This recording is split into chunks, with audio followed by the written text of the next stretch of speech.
जीतने वालों को मेरा सलाम। जंगल के पास एक छोटा सा कस्बा था हेनरीविल। ये कहानी या रहने वाले एक असाधारण लड़के की है। जब वो 6 साल का था तब उसके पिता चल बसे। तब परिवार चलाने के लिए उसकी माँ को शहर से दूर फैक्ट्री में काम करना पड़ा।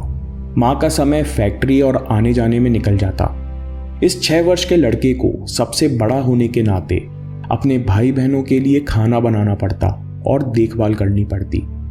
जिंदगी में जिम्मेदारी बहुत जल्दी आ गई थी। पैसे की तंगी के कारण उसने 10 साल की उम्र में काम करना शुरू कर दिया। 6ठी क्लास में स्कूल छोड़कर उसने तांगों की पेंटिंग का काम शुरू किया। 16 साल की उम्र में फर्जी कागज बनाकर आर्मी में भर्ती हो गया। 1 साल बाद आर्मी से छुट्टी पाकर उसे ट्रेनों में कंडक्टर का काम मिल गया। साथ में इस मेहनती लड़के ने पास की यूनिवर्सिटी में कानून की पढ़ाई भी शुरू की। वकालत शुरू ही कर रहा था कि एक लड़ाई के चक्कर में उसे पढ़ाई और शहर छोड़ना पड़ा। अब उसके पास कोई डिग्री और कोई काम नहीं था।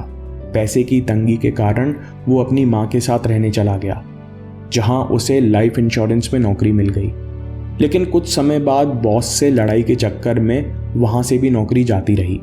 फिर कुछ सालों बाद उसने फेरी बोट कंपनी स्थापित की और इस जवान लड़के का काम चल पड़ा और अच्छी आमदनी होने लगी। फिर एक दिन इस लड़के को आइडिया आया केमिकल बल्ब बना के बेचने का।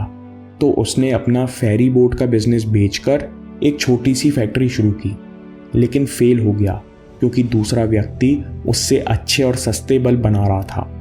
35 साल का सफ़र, छोटी मोटी नौकरी से आर्मी, से मजदूर, से वकील, से बोट कंपनी का मालिक, फिर बल्ब फैक्ट्री, लेकिन अंत में जेब खाली और रहने को घर नहीं।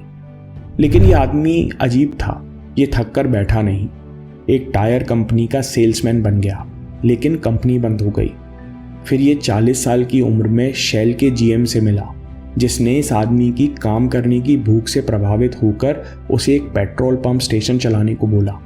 लेकिन डिप्रेशन के चलते ऑयल स्टेशन बंद करना पड़ा।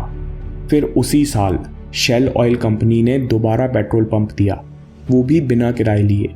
बदले में इसे कंपनी को पेट्रोल की सेल का कुछ परसेंटेज देना था। उन्होंने दोबारा स्टेशन चलाना शुरू किया, लेकिन साथ में यात्रियों के लिए नाश्ता भी रखने लगे। इसमें से उनकी एक डिश प्रसिद्ध हो गई और शहर के आसपास के लोग उन्हें जानने लगे। कुछ सालों यह सब चलता रहा। फिर उन्होंने पेट्रोल पंप छोड़कर अपना रेस्टोरेंट खोला।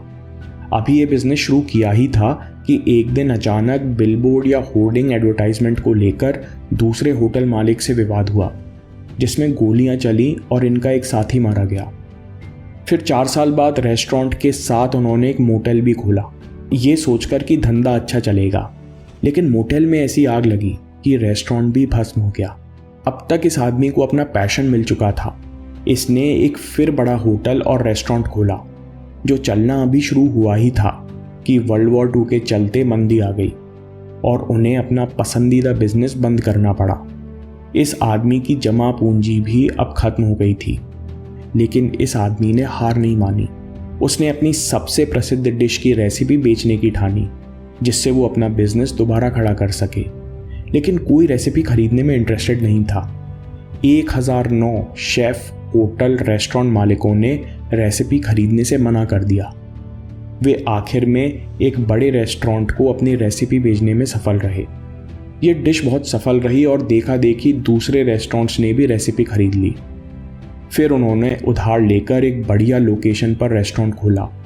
अच्छे दिन शुरू ही हुए थे कि उनको फिर भारी नुकसान हुआ। हाईवे को जाते हुए जिस रास्ते पर रेस्टोरेंट खोला था, वो रास्ता 7 किलोमीटर दूर से मोड़ दिया गया। रास्ता बदलने से रेस्टोरेंट की लोकेशन खराब हो गई।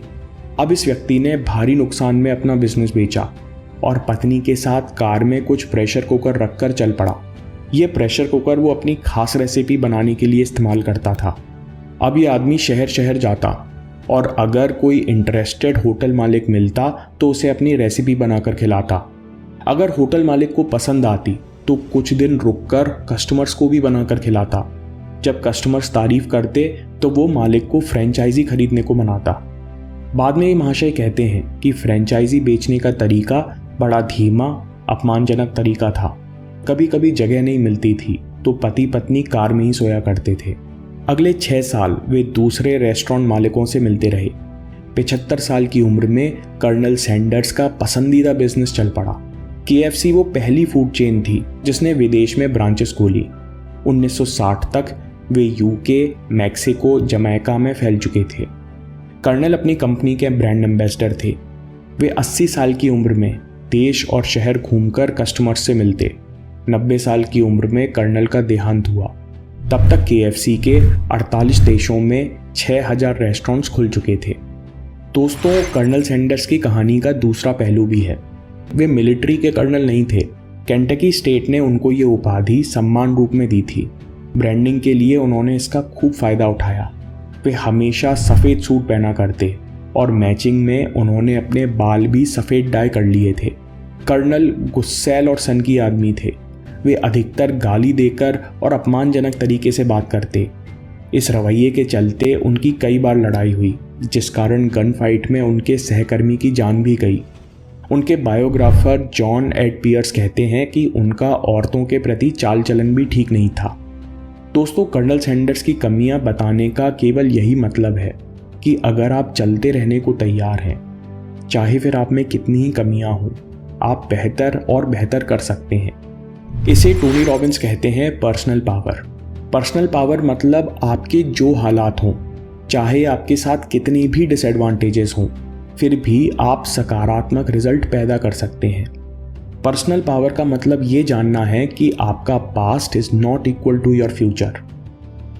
हम में से हर कोई कुछ ना कुछ अविश्वसनीय कर सकता है, लेकिन दुर्भाग्य से बहुत कम लोग हैं जो उस संभावना को छू पाते हैं। अपनी असीमित संभावनाओं को छू पाना पर्सनल पावर है। दोस्तों, कर्नल सैंडर्स अच्छे बिजनेसमैन भी नहीं थे। वे बहुत रिस्क लेते थे, नहीं तो चलता हुआ मुनाफा कमाने वाला बिजनेस नहीं बेचा जाता।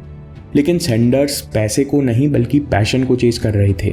उन्होंने कम पैसों में KFC को बेचा। उनके दोस्तों के समझाने पर भी उन्होंने ज़्यादा मोलभाव नहीं किया। कर्नल हमेशा से लोगों को अपना पसंदीदा खाना खिलाना चाहते थे और इसके लिए वे 75 साल तक मेहनत करते रहे। वे लगातार एक्शन लेते रहे और विपरीत स्थितियों में भी रिजल्ट पैदा करते रहे। और ये पर्सनल पावर आप और मेरे अंदर अभी मौजूद है। पर्सनल पावर जगाने का एक अच्छा तरीका है कि अपनी डिज़ायर को बर्निंग डिज़ायर में बदल दीजिए, जो आपको कभी रुकने ना दे। अगर आप अभी बर्निंग डिज़ायर पैदा करना चाहते हैं तो तत्काल पेन और पेपर लेकर अगला वीडियो देखिए और ये 6 स्टेप्स ईमानदारी से पूरे करिए। और दोस्तों, याद रखिए, आपके समय से कोई वीडियो, कोई ऐप, कोई न्यूज़ कीमती नहीं है। मैं काम के किस्से लाता रहूँगा। हिम्मत, हरकत, होशियारी, हम जीतेंगे।